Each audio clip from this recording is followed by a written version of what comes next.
Revenge of Blorbs. So once again, for those of you tuning in for us, thank you for Defend the North 2017 ARMS. Oh.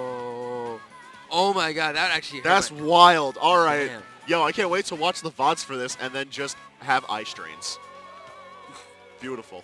No, on the VODs, he's gonna have to like edit it so he shows just like a giant like green like shirt. Like a really like ugly like super bright green, like basically a spinner green. Yeah. Except my shirt. All right, just a quick shout out to one of our sponsors for Defend the North, Samsung. They sent a bunch of people with a bunch of fidget spinners.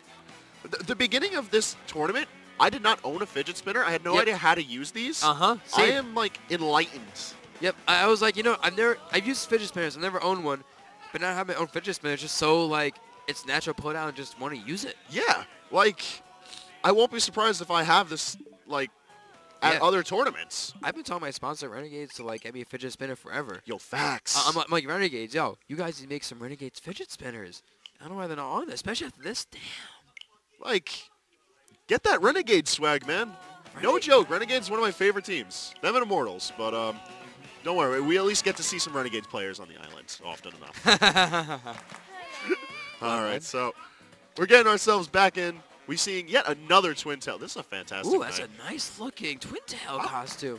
I didn't know he had multiple costumes you could pick. Can we take a moment to appreciate the character design? Because, like, even though it's a wildly different color palette, it's looking clean. Yo, her hair looks like ramen noodles, though, not gonna lie. Looks delicious. So, we got Otacon. We got EMP Angel. Ooh, Angel. Well, once again, back on the Spring Arena.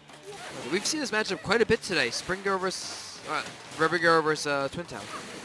So we see the Zappa and we see the Poppers versus Double Chillas. Say the Zappa again. Zappa. The Zappa. Zappa. Zappa Bappa. Gotta catch him. The Zappas aren't really working out for Otacon right now. But Oh, burning that super early, trying to get the chip damage. Nothing's really. That was definitely a big waste, but he has a good lead. He can afford it. He probably just wants to burn resources because he'll come back anyway, as we talked about before. right.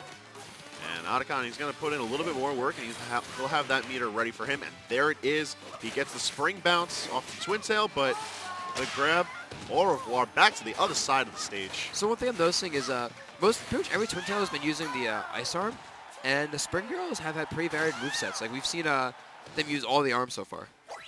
And I think that speaks to what we were talking about earlier with how niche the other two arms that Twin Tail has at her disposal. Parasol being very heavily defensively oriented, and Thunderbird really being used for long-range pressure and cross-up game. Whereas these rather neutral fists, yes, even though they have an element attributed to them, otherwise are just regular old boxing gloves. Yeah. One thing I'm noticing is the Twin Tail player is constantly trying to like jump as Rubber Girl throws an attack out so she can get over the attack and punish. And you're seeing like that constantly. Right now it's getting her put in the corner and hit, but that was pretty her main strategy is jump and avoid the attack and punish that way. Ooh, the dash in the corner catches the landing leg though. Gotta be careful. It catches the landing leg once again. Now Otacon trying to just keep this pressure up, but he's eating bits of damage here and there, and he's got to be careful. Oh, the arm broke. So one thing you may notice is when you throw an arm out, the arm is vulnerable. If you punch an arm enough when it's being thrown out, it'll turn red and break, and the person can't dash. It's a free hit. So if someone's really perceptive, they can just start hitting your arms to get those free stuns.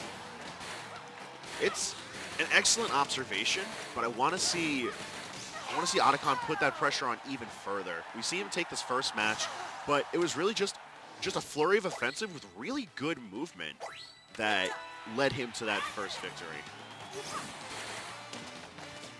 Meanwhile, it looks like we have a switch. We see the Thunderbird coming out from Angel now in Game 3, or Match 3. Oh, punishes the whiff from the Thunderbird. Speaking of that, misses the combo. It's okay. It's like 20 extra damage.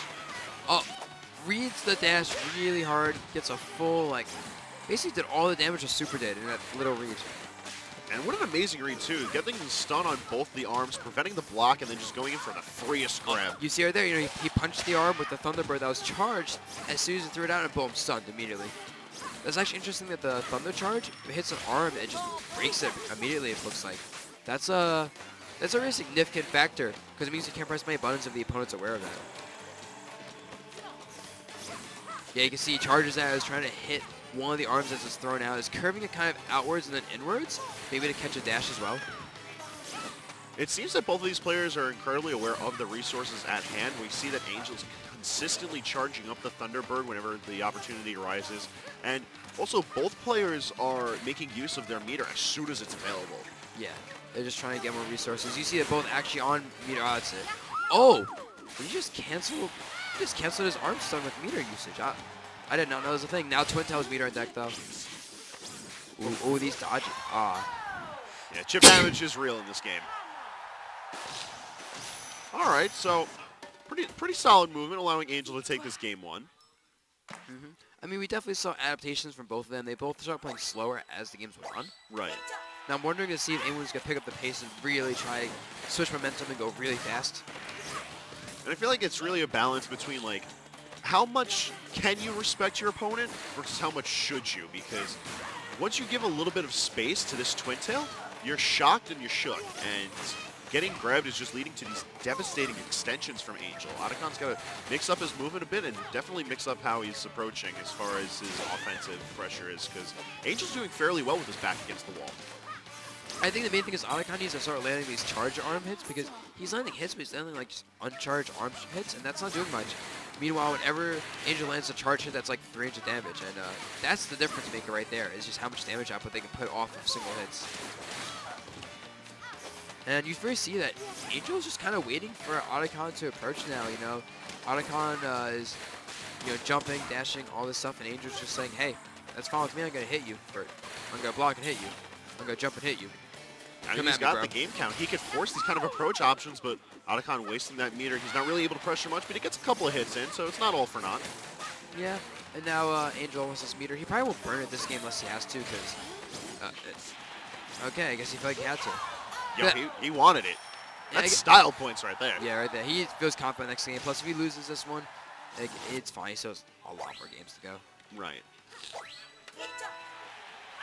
Oh, you can see a slap man to switch from Otacon.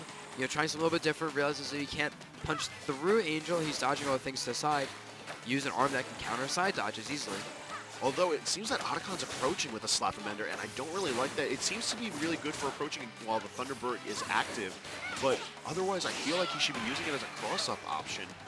Well, what I see a lot of players do with the Slap Man is they do one arm and then the other one. So it goes like Slapper, or Slap Man and then Thunder Punch, or vice versa. I'm thinking he should be leading in with the Thunder Punch just so it's a more direct line of attack.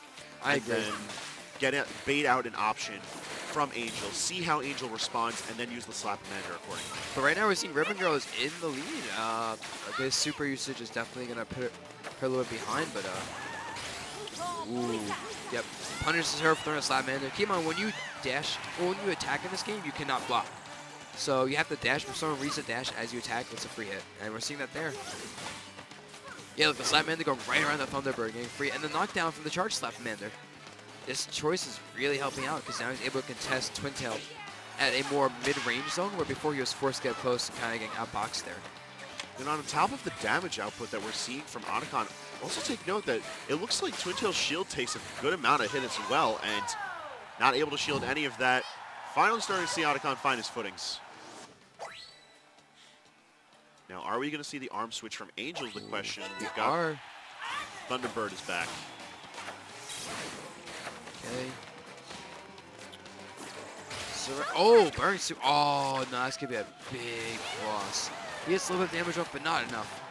And doesn't get the follow-up, so he's going to have to deal with that 105, but luckily enough, this was in the very beginning, although Angel getting much more bang for his buck off of that. Yeah, and they're still relatively even. Otacon does have a bit more meter, and that actually might be relevant. Like, so actually, that may not have been that bad for Otacon, honestly. Oh, this would be bad, though. Yes, a lot of damage. This is big damage, and we see him already mispositioning Otacon. Thunderbird returning to base, but the charge is constantly ready, and we're seeing Otacon is just forced to dance around the bird. Yep, and you see both players are kind of throwing attacks on empty attacks, like they build up some meter. Obviously, Angel lands a couple extra hits there, and Otacon is really doing the same thing. I think Otacon needs to get a little bit closer with his Salamander. Oh, but he has to be worried about that. If he gets hit by the combo, he's dead. Oh, that was... One thing I'm noticing, they're not using grabs at all. And when Otacon has meter, he can really force the opponent to block and start grabbing him. Yeah, Angel's making a good use of grabs, but we see that he's constantly pressuring Otacon into that shield. Otacon, for all of the offensive pressure he's putting out, really isn't making the most of the situation. And that is game. He got blown up for his options. Yep, pressing too many buttons, and that's how he got blown up most of the time, was just pressing too many buttons. Yeah. And this isn't the kind of game where you could just get away with pressing buttons